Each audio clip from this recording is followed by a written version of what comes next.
नमस्कार साथियों। उम्मीद है कि आप लोग अच्छे होंगे।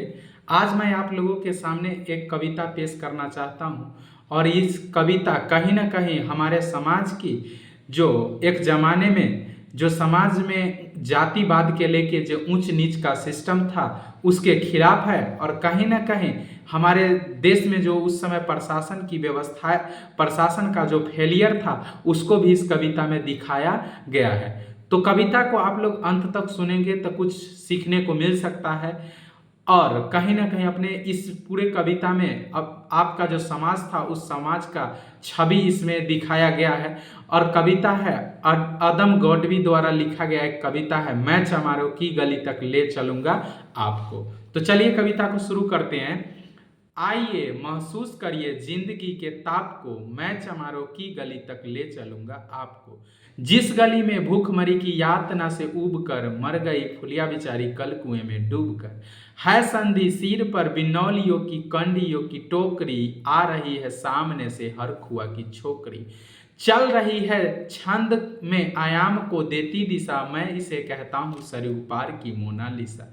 कैसी यह भयभीत है हिरनी सी घबराई हुई, लग रही है जैसे कल बेला की कुम्हलाई हुई। कल को यह बौचाल थी पर आज कैसी मौन है, जानते हो इसके खामोशी का कारण कौन है। थे यही सावन के दिन हर खुआ गया था हाट को, सो रही थी बुढ़िया ओसारे में बिछाए खाट को। डूबती सूरज की किरणें खेलती थी रेत से, घास का गट्ठर लिए वह आ रही थी खेत से। आ रही थी वह चली हुई जज्बात में, क्या पता था उसको कि कोई भेड़िया है घात में। होनी से बेखबर कृष्णा बेखबर राहों में थी, मोर पर घूमी तो देखी अजनबी के बाहों में थी। चीख निकली भी तो होठों में ही घुटकर रह गई, छटपटाई पहले फिर ढीली परी ढह गई। दिन तो सूरज के कछारों में था, कब ढह गया वासना के आग के कौमुक उसका जल गया।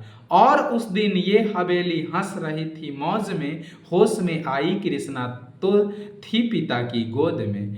जुट गई भी भीड़ जिसमें जोर था सैलाब था, जो भी था अपने आप को सुनाने को बेकरार था।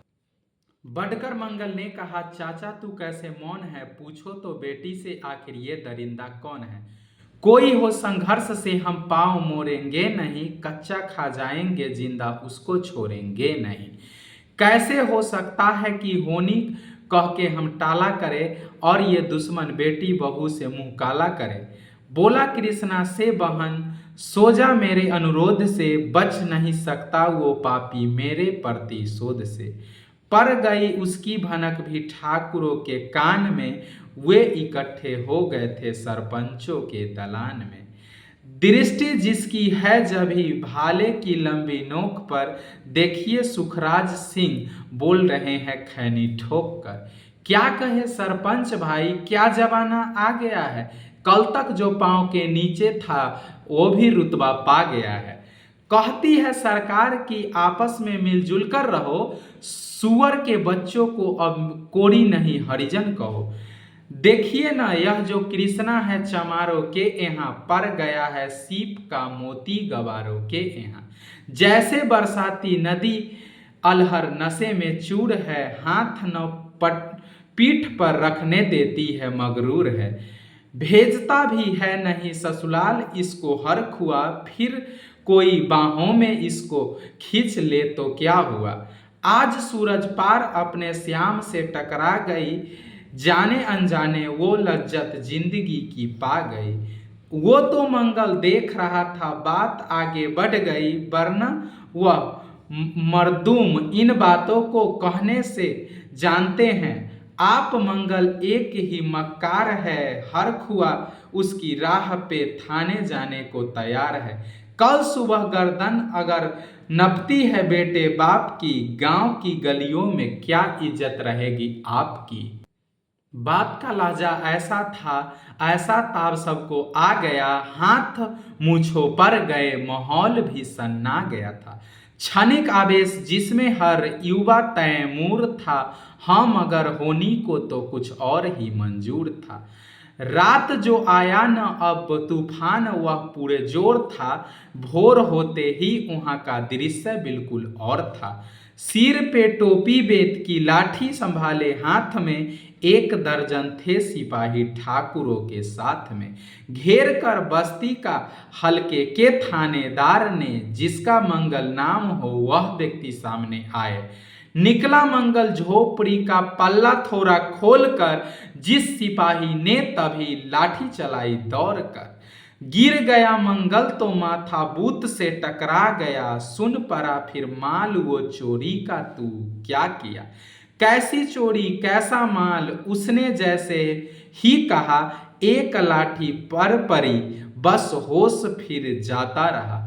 होश खोकर वह पड़ा था सिपाहियों के द्वार पर, झोपड़ियों के द्वार पर। ठाकुरों से फिर दरोगा ने कहा ललकार कर, मेरा मुंह क्या देखते हो इसकी मुंह में थूक दो, आग लाओ और इसकी झोपड़ी भी फूक दो। और फिर प्रतिशोध की आंधी वहां चलने लगी, बेसहारे नीलबरों की झोपड़ी जलने लगी।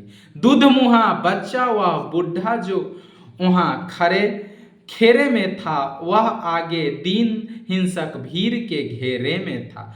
घर को जलते देखकर वे होश को खोने लगे, कुछ तो मन ही मन मगर कुछ जोर से रोने लगे।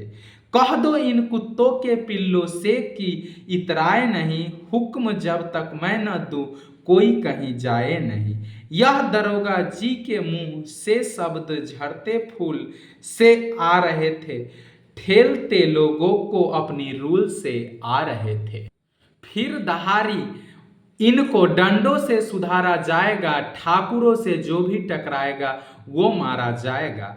एक सिपाही ने कहा साइकिल किधर को मोड़ दे, होश में आया नहीं मंगल कहो तो छोड़ दे।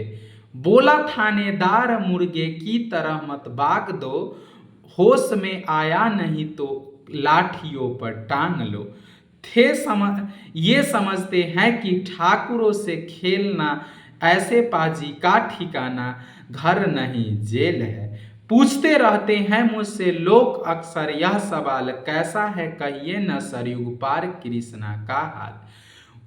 उनकी उत्सुकता को शहरी नगनता के ज्वार को सर रहे हैं जनतंत्र के मक्कार पैरोकार को, धर्म संस्कृति और नैतिकता के ठेकेदार को, प्रांत के मंत्रीगणों को, केंद्र की सरकार को। मैं निमंत्रण दे रहा हूं आए मेरे गांव में, तट पे नदियों की घनी अमराई की छांव में। गांव जिसमें आज पंचाली उधारी जा रही है, या अहिंसा की जहां पर नथ उतारी जा रही है तरसते कितने मंगल लंगोटियों के लिए, बेचती है जिस्म कितना कृष्णा रोटियों के लिए। नमस्कार साथियों, आज के लिए इतना ही। कमेंट करके बताएंगे ये कविता आप लोगों को कैसा लगा, और ये कहीं ना कहीं समाज के ऊपर एक तमाचा था। और आप देखेंगे या आप सुने होंगे जो उस जमाने में जो चलते थे, बड़े बड़े जो दरबान होते थे, राजा होते थे, महाराजा होते थे, फिर सिपाही प्रशासन पुलिस सब उन्हीं को सपोर्ट करता था। तो चलिए आज के लिए इतना ही।